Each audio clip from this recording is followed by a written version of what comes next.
ყუნინძები ძალიან ბევრი თაობისთვის არის ტკბილი ბავშვობა. მასზე კი პირველი თამაში 1999 წელს გამოუშვა Konami. ეს ნაწილი ეფუძნებოდა 1997 წელს გამოსულ ანიმაციურ სერიალს, რომელზეც ძალიან ბევრი თაობა გაიზარდა. თქვენ თამაშს იწყებდით ლეონარდოთი, მაგრამ პროცესში შეგეძლოთ გადაგეცვალოთ სხვანაირ ყუნინძაზე. რა თქმა უნდა, მოქმედება მხოლოდ 2D-ში იყო შესაძლებელი და ამ თამაშში თქვენი მთავარი მეტოქე შრედერია. ასევე ვცდილობთ გადაარჩინოთ ეიპრილიც. ეს ნაწილი საკმაოდ მწირი შესაძლებლობებით და კომბატით გამოირჩეოდა, იყო წლისუცნაური ტურიც, მარიოს მსგავსი. მაგრამ ამ ნაწილის გაგრძელებები უკვე მულტიპლეიერი გახლდათ და ორზე თამაში შესაძლებელი იყო. ეს ყუნინძები ჩემი ერთ-ერთი ფავორიტია. შემდგომმა Sega-ს ვერსიამაც დიდი მოწონება დაიმსახურა. შემდგომში ყუნინძები უფრო და უფრო დაიხვეწა და მესამე ნაწილი Nintendo-ზე გამოსულებს შორის ალბათ არის საუკეთესო. რომელშიც უამრავი საინტერესო დაბრკოლებაა, გაიზარდა სასიარულო არეალი, გარემოებები უკვე მსხვერვადი გახდა და მოწინააღმდეგეებიც უფრო საინტერესო. ეს ნაწილი კი დამსახურებულად იკავებს მეათე პოზიციას. რაც შეეხება ყუნინძებს, ყუნინძები იყო მართლაც ერთ-ერთი ყველაზე მაგარი საბავშვო სერიალი და ამაზე თამაშიც იყო ძალიან მაგარი. სიმართლე გითხრათ, ეს ყუნინძები იმიტომ შევიყვანე ათეულში, რომ სახელია ჯერ ძალიან მაგარი და ასევე იმიტომ რომ Sega-ს ვერსია მომწონდა მე განსაკუთრებით, აი ორზე რომ დავიწყებდით ხოლმე თამაშს, აღარ ვამთავრებდით არასდროს და რამდენიმე წლის წინ სხვა შორის მე შემოძმა კაცმა დავხურეთ PC-ზე მქონდა გამოწერილი ემულატორი და ისე, ასე რომ მაგარი მოგონებაა ჩემთვის ყუნინძები.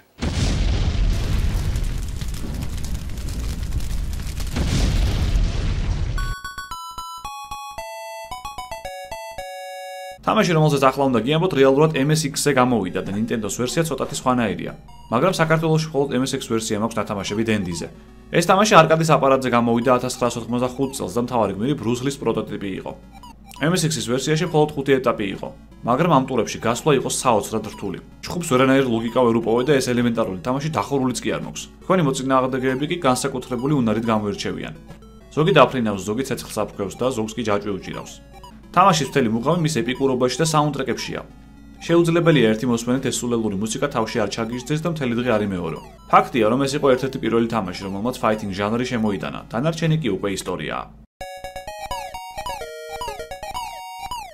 აი ეს არის ძალიან მაგარი თამაში სხვათა შორის, Air Kung Fu და ერთ-ერთი ფუძემდებელია ფაითინგ ჟანრის, რომელიც ახლა მაგარი დახვეწილია მაშინ, ძალიან რთული იყო, აი ამ ყველაფრის დახურვა და არ დამიხურავს როგორც თქვი, იმიტომ რომ ძალიან რთულია. ძალიან რთული იყო და ამიტომაც გავიდა მე-9 ადგილზე.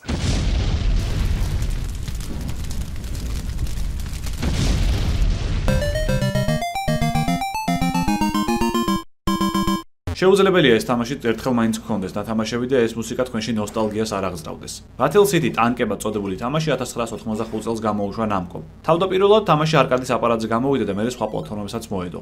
Battle City იყო Tank ბატალიონის გაგრძელება, რომელიც 5 წლის ადრე გამოვიდა და ბევრად ცუდი ფრეიმები ჰქონდა. მთავარი მუღამი მის სიმარტივეში იყო. თქვენ უნდა დაიცვათ ბაზა და აფეთქოთ სხვა ტანკები. გარემოებებით იცვლება და სხვადასხვაგვარ სიმბოლოებს იღებთ, რომელიც გეხმარებათ გამარჯვებაში. ეს არის ერთ-ერთი პირველი თამაში, სადაც მულტიპლეიერი გამოიყენეს. როცა მარტო თამაშობთ, თქვენი მოწინააღმდეგე 4 ტანკს არ აღემატება, ხოლო მულტიპლეიერზე უკვე 6 ტანკზე ადის. თუ თქვენიანს გაარტყამდით, თავში სავარაუდოდ მაკაცისგან წიხლი მოხვდებოდათ, ხოლო ტანკი ცოტა ხნით წყვეტდა მოძრაობას, მაგრამ სროლა კვლავ შეეძლო. ასევე ეს გახლავთ ერთ-ერთი პირველი თამაში, სადაც შეგეძლოთ საკუთარი ტური შეგექმნათ. არ მითხრათ, რომ ბაზა არ დაგიბრუნავთ. მოკლედ, Minecraft-ის პირველი ელემენტები ალბათ აქ ჩაისახა. ეს ტანკები ალბათ იმიტომ იყო პოპულარული, ყველა თაობისთვის გასაგები იყო, აი იგივე ასაკოვანი თაობაც თამაშობდა შედარებით, თორე ძალიან მარტივი იყო და დღემდეც აი ნოსტალგიურ თამაშებს რომ დაასახელებდა დენდიზე რა იყო ყველაზე მაგარი, აუცილებლად ითქვით, რომ ტანკები იყო ერთ-ერთი ყველაზე მაგარი თამაში, რომელმაც მე გაგრძელებაც პოვა და განვითარებაც. დღესაც თამაშობს ტანკებს ძალიან ბევრი, ოღონდ სხვა ფორმულით, მაგრამ პირველი ტანკები იყო სწორედ აი ეს.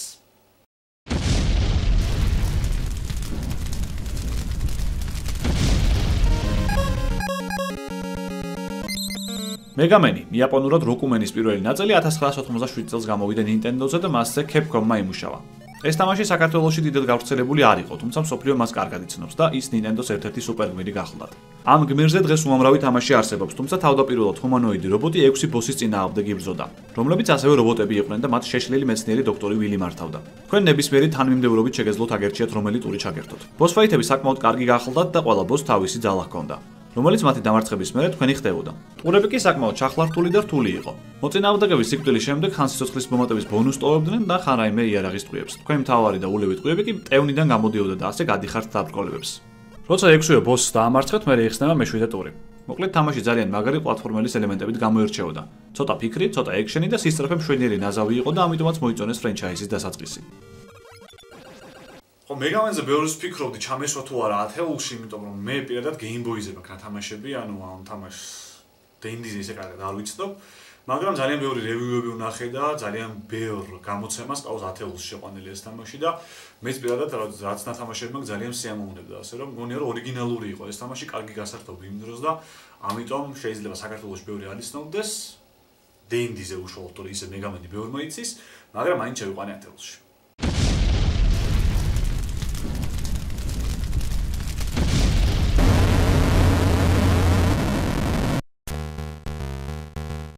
კიდევ ერთი მულტიპლეიერი ჩვენ სიაში, Battletoads, რომელიც ძალიან კარგი გასართობი პლატფორმერი გახლდათ და მას Rare Limited-მა იმუშავა. თამაში თავისი იუმორისტული სტილითაც გამოირჩეოდა, იყო საკმაოდ მრავალმხრივი ტურები. ძალიან მაგარი იყო ასევე ისიც, რომ ბაყაყებს კიდურები უდიდდებოდა დარტყმის დროს.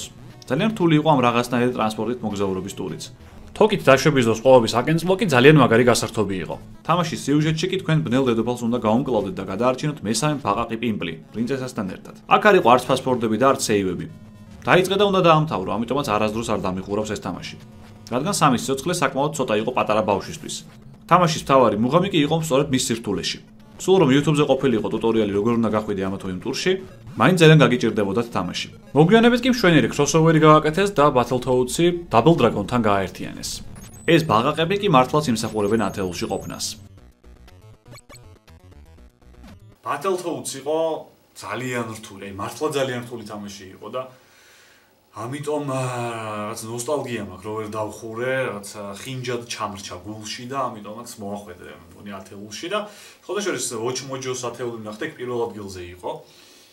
არ ვიცი, მაინც სუბიექტურია, ხო იცით, ხა ათეული შეიძლება დაიწყოთ რომ ეს არ უნდა გაგიყვანა, ეს უნდა გაგიყვანა, მაგრამ Battletoads-ში ჩემთვის იყო ერთ-ერთი ყველაზე ტკბილი მოგონება.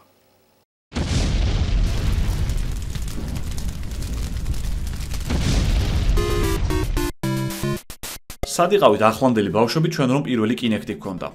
ერთ-ერთი ყველაზე პოპულარული თამაში იუხებზე ნადირობა 1984 წელს გამოვიდა იაპონიაში, ერთი წლის მერე კი ამერიკაში. გამოსვლიდან 3 წელსში კი ევროპაში ჩამოაღწია. მის სათამაშოდ კი თქვენ აუცილებლად დაგჭირდებოდათ პორტატული იარაღი. ყორღანებიდან კი როცა იხვი აფრინდებოდა, თქვენ სამით დაგქონდათ რომ მოგერტყათ. თუ ააცილებდით თქვენი ძაღლი მაგარს დაგცინებდა, სამწუხაროა რომ მას არ ხვდებოდა ტყვიები. მსგავსი ტიპის თამაშებიდან ეს ყველაზე დასამახსოვრებელი იყო. ტურები რთულდებოდა იმით, რომ იხვები უფრო სწრაფად ისწყებდნენ ფრენას. და ბოლოს თქვენს კლინტ ისტვუდით უნდა გესრულოთ თუ სიცილის აცილება გინდოდათ თავიდან. მსგავსი თამაში სხვადასხვა იყო კაუბოებზეც გაკეთებული, რომელიც ასევე კარგი გასართობი იყო. რაც შეეხება იმას თუ როგორ მუშაობს ეს იარაღი, ეს ძალიან ბევრი თქვენგანისთვის არის საიდუმლო. მოკლედ რა ხდება? როდესაც თქვენ სასახლეც გამოკრავთ, მთელი ეკრანი ერთი ფრეიმით ჩავდება. შემდეგ ფრეიმში კი თქვენი სამიზნე თეთრდება და თქვენი იარაღი თეთრი ფერის და შავი ფერის განსხვავებას არჩევს. და თუ იხვი თქვენს ზონაში მოხვდება, ეგაა, თქვენ მას გაარტყით. დიდი მადლობა აპლოდისმენტები არ არის საჭირო. მოკლედ აი ეს აგიხსენით Duck Hunt-ის სისტემა როგორ მუშაობდა, ეს ტელევიზორთან მივიდეთ ხოლმე ახლოს და ვადებდით, ისევ ყავდით ხოლმე იხვებს, როცა მე გვიჭირდა ამ ტურებში გასვლა და არც არასდროს თავდებოდა პრაქტიკულად ეს თამაში, მიდიოდი სულ კლაუდიამ იხვებს და იყავი შენთვის ასე კარგად. ასე რომ მე ვფიქრობ რომ ამ ინოვაციამ თამაშმა, რომელიც ძალიან ადრე გამოვიდა და იყო რაღაც საოცარი იარაღით და ტელევიზორით, ჯერ კიდევ რომელ წელებში ვთამაშობდით, დაიმსახურა ათეულში.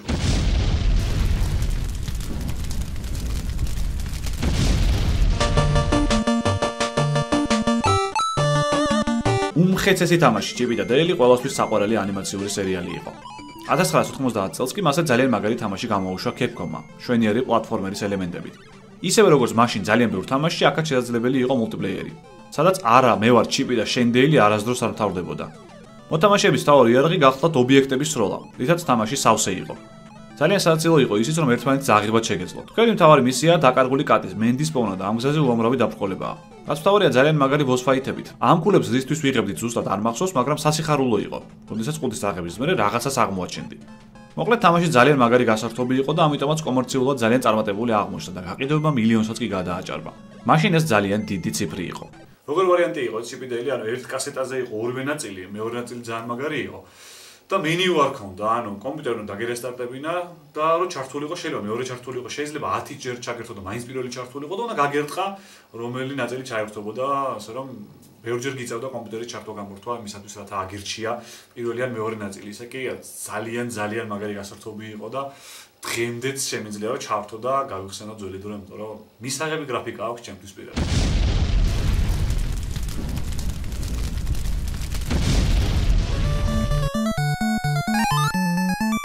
ცირკი 90-იანებში ერთ-ერთი ყველაზე მაგარი გასართობი იყო საქართველოში. ზოგი ცირკში, ზოგი ცირკს უკან და ზოგი დენდიზე ვერთობოდით. ცირკის ჩარლი კი იყო ერთ-ერთი ყველაზე მაგარი და ნოსტალგიური თამაში, რომელიც კონამიმ 1994 წელს გამოუშვა. თამაში დიდი არ გახლდა და ცირკის გვირი ჩარლი 5 ტურში იღებდა მონაწილეობას. პირველი ტური ლომით ცეცხლოვან კალში გაძრომას გულისხმობდა. პლუს ამ ქოთანსაც არ უნდა დახტომოდი. შემდეგ იყო მაიმუნების ტური, რომელიც ბავშვობაში მერტვულებოდა, მაგრამ რეალურად ძალიან მარტივია. ამის შემდეგ ბურთებზე ხტუნაობა მოდიოდა. სადაც თქვენ კარგად უნდა გაგეთვალათ გადახტომის დრო და ჩემს ძმას რაც მოუვიდა, ეგ არ უნდა მოგივიდეთ არავითარ შემთხვევაში. მამიწედი გამასწარი თუ გინდა. ხო?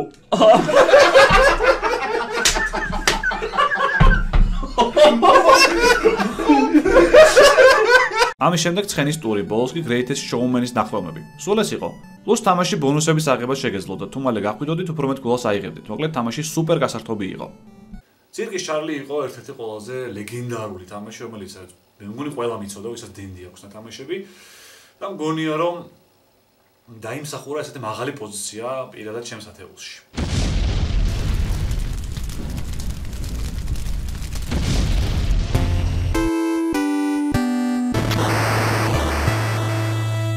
თუ შენ კონტრა არ გითამაშია, ესე იგი დენდი არ ქონია, რადგან ეს იყო ერთ-ერთი ყველაზე გავრცელებული თამაში, რომელიც კონამიმ არკადის აპარატისთვის 1997 წელს შექმნა. თამაში ასევე მულტიპლეიერი გახლდათ, რომელიც საოცრად რთული იყო. დღევანდელ შუთერებში შეიძლება 1000 სიტყვია მაინც მოგვდეს და არ მოგვდე, ან იმკურნალო, ან ვინმე დაგეხმაროს, მაგრამ მაშინ ერთი ტყვის მიკარებაც კი ნიშნავდა სიკვდილს. ესეთი რთული ბავშვობა გვაქვს გამოვლილი. თამაში ორდეში მიდიოდა და თქვენ პერიოდულად იღებდით სხვადასხვანაირ ტყვიებს, რომელიც სიკვდილის შემთხვევაში კვლავ გეკარგებოდათ.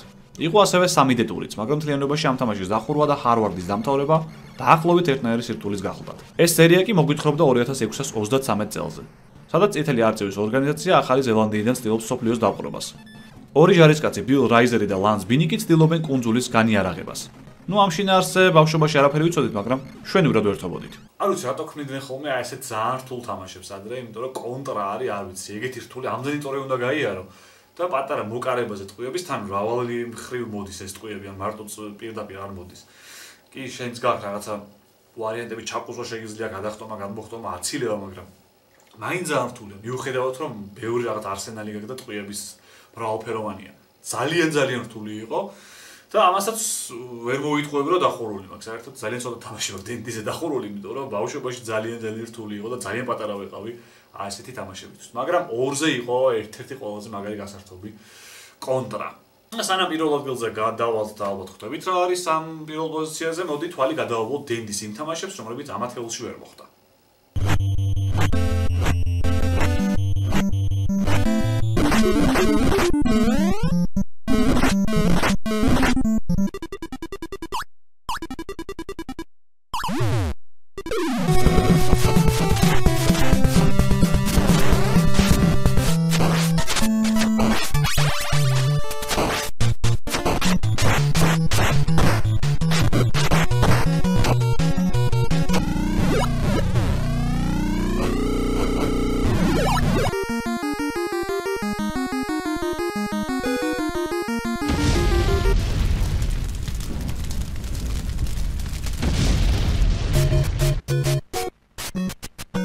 Nintendo სტილისმა Mario რა თქმა უნდა იკავებს პირველ პოზიციას. ეს თამაში 1995 წელს გამოვიდა და იყო გაგრძელება 1993 წელს გამოსული Mario-ში, რომელიც სტატიკური გახლდათ და ერთი ჩარჩოდან ვერ გადიოდით. იტალიელმა წყალსადენის ოსტატმა კი ყველა გულები დაიპყრო.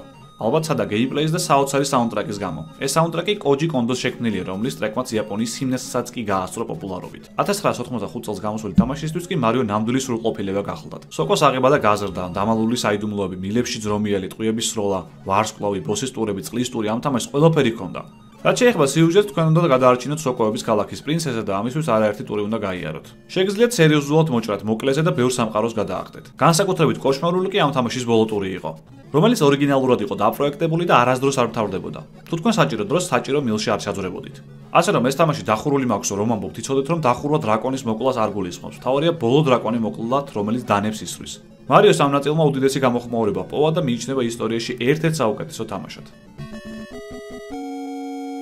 Super Mario-ში ერთ-ერთი ყველაზე მაგარი რაც არის, ერთ-ერთი ხუმრობაა ეგეთი, რომ რომ დაგისვან კითხვა, ვინ არის გეიმინგის ისტორიაში არსება, რომელსაც ყველაზე მეტი გეიმერი ყავს მოკლული, შეიძლება ბევრი რაღაც დრაკონი გაგახსენდეს, მაგრამ არა გავრცელებული და არა დადასტურებული სტატისტიკით შემიძლია გითხრათ, რომ ყველაზე ბევრი არსება ყავს მოკლული აი ამ რაღაცას, რომელიც მოდის და თავიდან როცა იწყებ თამაშს არ იცი რა უნდა გააკეთო, თავზე დაახტე, შემოუვარო, გადაახტე, დაეჯახო და ამიტომ ძალიან ბევრი გეიმერი კვდება ხოლმე ამ პირველი რაღაცა არსების სოკოს რო გავს მაგასთან დაჯახების შემდეგ. თვითონ თამაში რა თქმა უნდა არის ძალიან ინოვაციური, მართალია 2-ზეცაა, მაგრამ ესეთი 2-ზე თამაშები მე პირადად მულტიპლეიერად არ ვიმაჩნია, როცა ერთი თამაშობს დაელოდება და მე მეორე იწყებს.